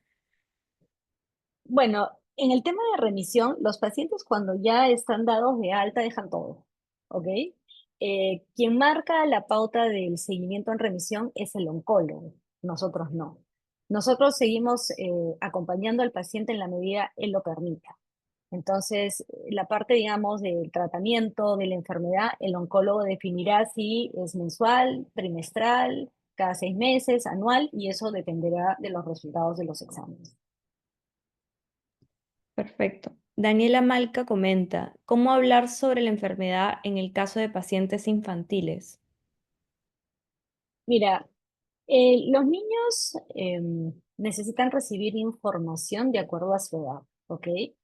Existen especialistas pediátricos, psicólogos pediátricos, que a través de juegos, ¿no? De la parte lúdica, de cuentos, trabajan con el niño la enfermedad. Ahora, uno piensa que porque es niño no entiende, y claramente entiende porque un niño de jugar todos los días, salir, de pronto está en un hospital. Entonces, claro que va a entender y la manera en la que él va a demostrar, digamos, la incomodidad va a ser a través del comportamiento. Entonces, sí, hay que explicarles medianamente, brindarles información de acuerdo a la edad que tienen, porque la lógica claramente no es la misma de un niño de 2, de 3, de 5, de 10, de 12, ¿no? Y para ello, sí, existen especialistas, como les digo, que a través de sistemas lúdicos, de cuentos, y junto con los padres van trabajando la enfermedad con el niño. Tenemos algunas preguntas, María Alejandra, que nos dejaron en las redes sociales, como por Ujú. ejemplo, ¿cuál es la mayor dificultad de trabajar con un paciente oncológico de la tercera edad?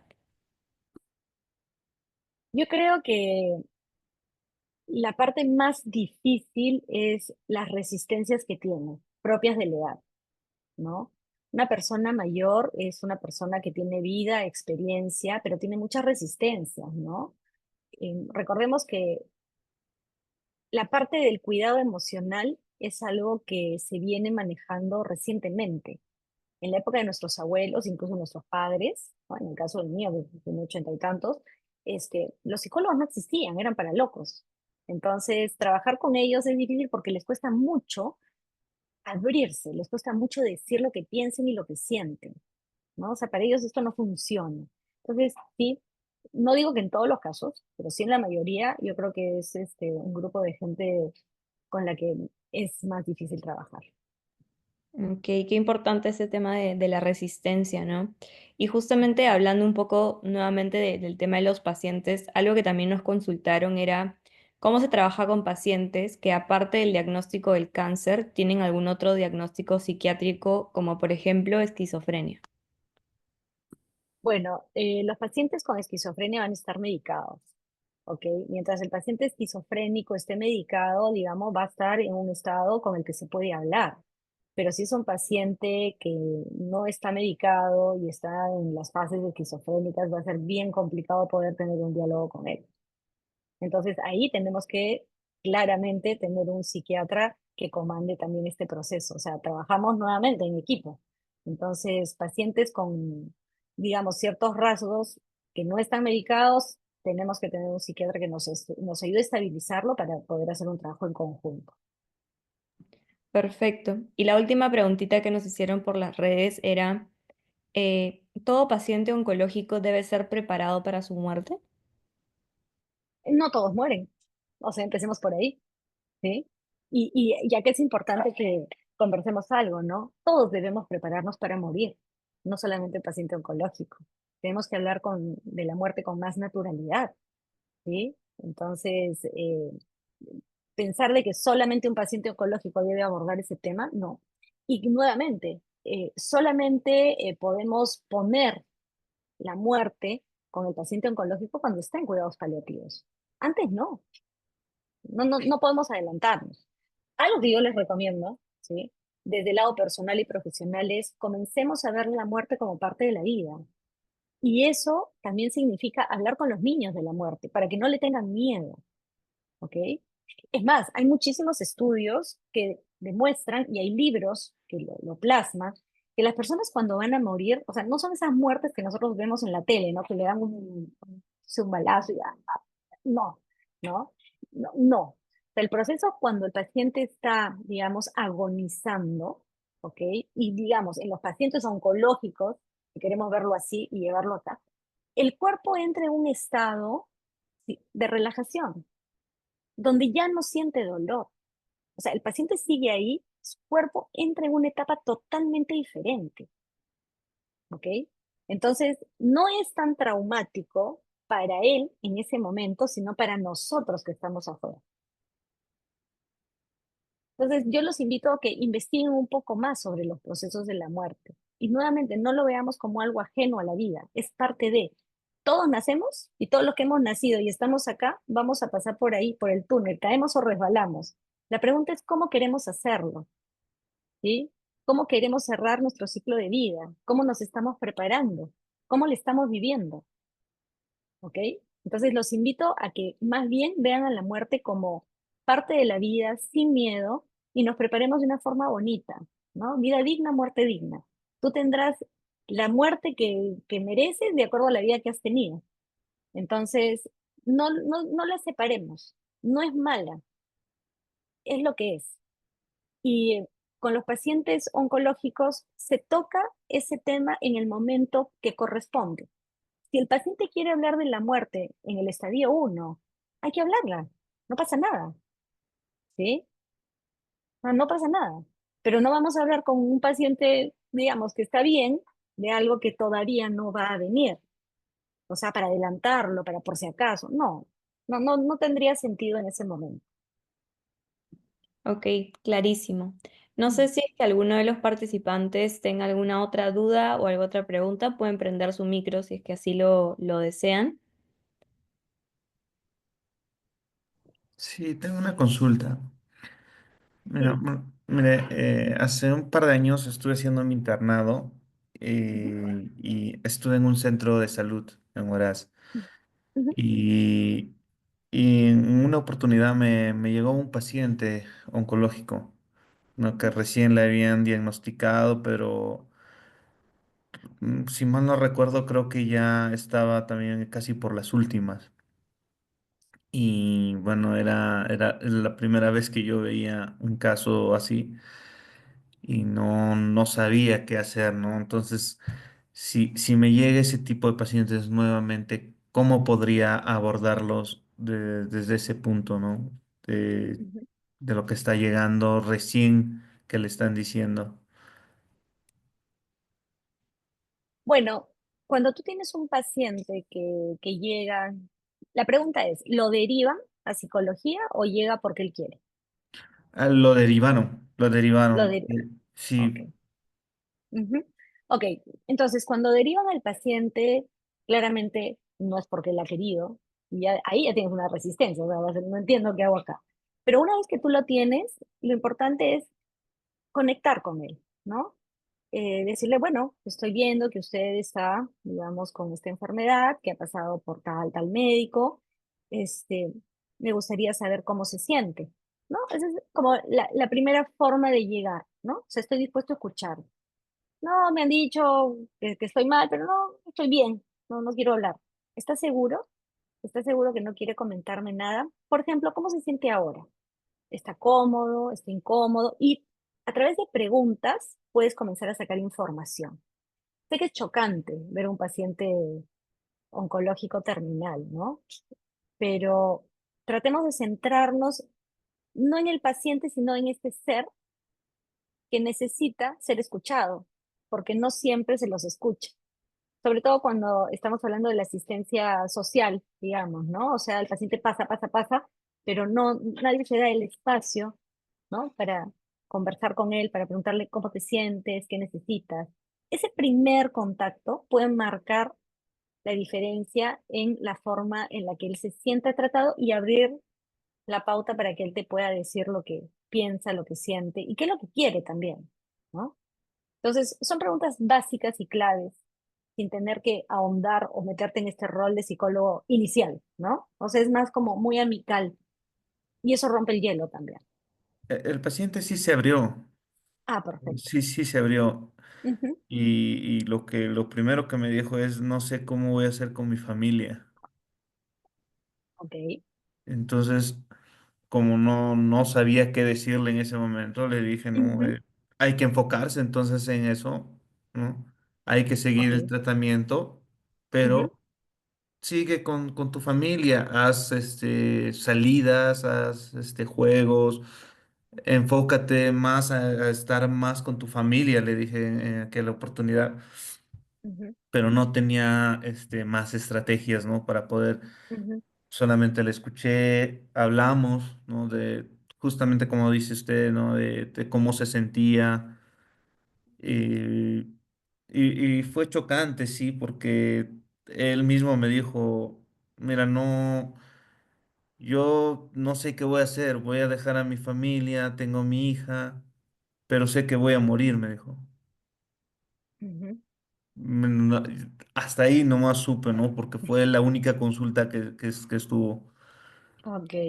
Bueno, en ese momento, mira, una forma de poder, digamos, ayudarlo es en qué aspecto, o sea, qué es lo que le preocupa de dejar a su familia, cómo. ¿Me entiendes? Pregunta, repregunta. Entonces, él te dice algo y tú comienzas como a jalar el hilo. O sea, claramente la preocupación que él tenía era de morir y que su familia se quede en el aire, me imagino, ¿no? Entonces, ok, te responde, me preocupa dejarlos porque yo soy el sostén de familia. Entonces, decirle, pero a ver, ¿cuántos años tienen sus hijos? Y comenzar a buscar información que te ayude a ti a brindarle como otro panorama. De repente sus hijos son mayores de edad y quizás esa es una manera de decirle, bueno, pero tranquilo, ¿por qué no conversa con ellos? ¿No? Es momento de conversar para que definan cómo quiere organizarse. Si usted tiene tan claro lo que va a venir, en vez de quedarse en el estoy preocupado, es, ok, ¿qué puedo hacer para? ¿Sí? Porque los pacientes que tienen la idea, o digamos, la idea clara de que van a morir, no están dándole muchas vueltas a las cosas, ¿sí? O sea, si yo me voy a morir, entonces lo que necesito es el empujoncito para hacer. Ahora, no digo que me voy a morir a la familia porque no quiero preocuparlos, pero la familia también sabe que estás en un estado complejo. Entonces, ahí es donde aplicamos el tema de la comunicación. ¿Sí? Empujarlo a que comunique. Y es más, tú prestarte como mediador también. Puedes decirle, si usted gusta, puede tener una cita e invitamos, ¿no? A su esposo y sus hijos, y si necesita yo lo ayudo para que pueda conversar con ellos. Hay algunas personas que sí lo piden, porque sienten que no van a poder solos. Entonces, uno puede ser como mediador entre lo que el paciente quiere comunicar y la familia y también contener, ¿no? Porque nuevamente hablar de la muerte no es fácil, ¿no? Muchas gracias. De nada.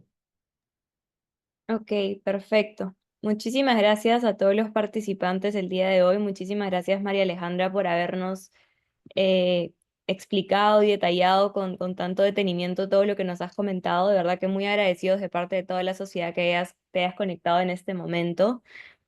Vamos a tomarnos una fotito, ¿te parece? Si quieren pueden Ok, ir. me voy a peinar entonces, me quitaré los lentes, Perfecto. ya está.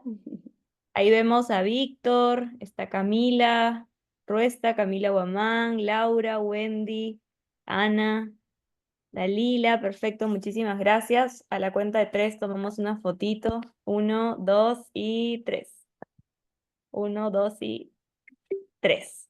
Perfecto. Muchísimas gracias a todos. Con esto damos por finalizado el taller. No se olviden que la próxima semana tenemos un taller de mindfulness con Gabriela Toledo el jueves a las 8 de la noche. Así que nada, muchísimas gracias María Alejandra.